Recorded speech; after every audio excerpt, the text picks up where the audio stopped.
crafting the perfect guest list is probably one of the first jobs that you have to do when you're in PR planning an event, and it is truly an art form.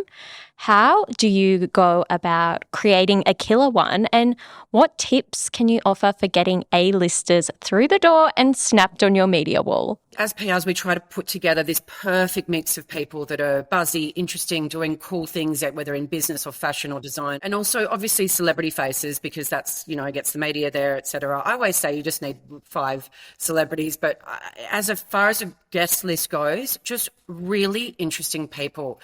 And I believe that they need to be people that bring something to the party in the way of energy. So my favorite guest is somebody that walks in looking like $1 million, works the room, gets people dancing, and then emails the next day to say what a fabulous party, time they had. I love people like that.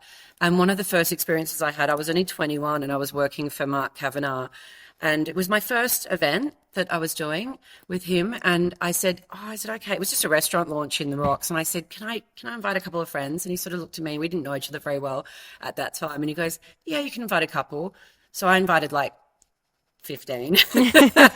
And it was a fabulous night, etc. And on the Monday morning, he came by my desk and dropped the Sunday Telegraph on my desk, and we had a full page of the party, and it was all my friends. And Melissa Hoyer had written, what a breath of fresh air to see a sea of shiny new faces. And I was so chuffed. And he said, you can invite your friends anytime. But you can imagine my friends were all 21. They hadn't been to something like this. It was just, they got very jaded over the years after going to all my parties. But that was really cool. So, invite people that want to be there, because there's nothing worse than being at a party, hearing someone going, I'm so tired, or, you know what, if you're feeling tired, and we all do sometimes, and don't want to go to a party, it's probably better you don't go. Bring something for the energy for the host. You owe them that much for a great night.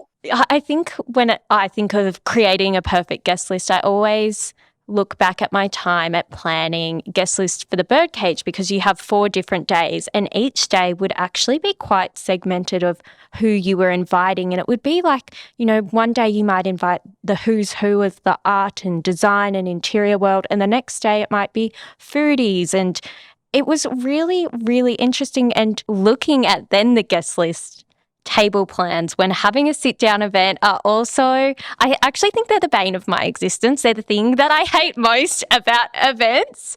How do you go about creating a table plan, and what about any advice for seating some tricky people?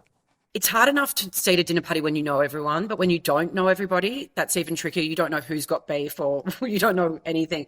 So I used to think that you would pepper the quieter people around the table, and Mum was like, no.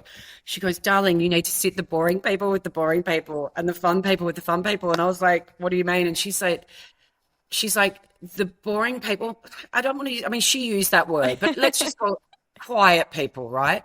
They might bore the really extroverted people, and the extroverted people freak the quiet people out. So you're better off sitting them with each other. And I was like, okay, so that was one of her golden rules. But there's a lot of politics with seating. If you've ever worked on Fashion Week, obviously that's you can't sit this editor behind that one and all that kind of stuff.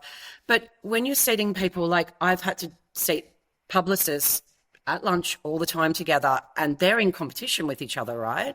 I don't know who's stolen a client from who, or who's stolen an employee. I don't know that. And I was doing a lunch once, and everybody was gathering, having drinks before we were seated.